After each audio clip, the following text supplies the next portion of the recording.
Yaitu narekong katawi na sampaya samanna newe pung Allah Ta'ala.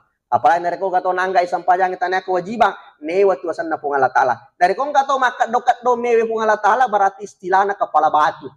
Itu batue batu topa matu ranganna nareko beneli hancur. Maka yang dirahmati Allah Subhanahu wa taala kan nabi ta yaitu nareko deto mas sampayang pada itu nareko kato joka-joka de gago ulunna. Gangkan dirahmati Allah Subhanahu wa taala watu serimodina pun Allah Subhanahu wa taala mega tau de ni rupa ko nabi ta magai lanya ulunna. Apa magai dirahmati Allah Subhanahu wa taala po yang kalinge sadar nate di mo pati rupa ya. Dega kalima nate tapi nareko angka tahu dega de ulunna tentu dek terupai. Makanya rahmati Allah Subhanahu wa taala yaitu matu makna bitta yang istiqomah melaksanakan sholat irubak pun bitta gangkana diberikan syafaat. Kalau kita pahami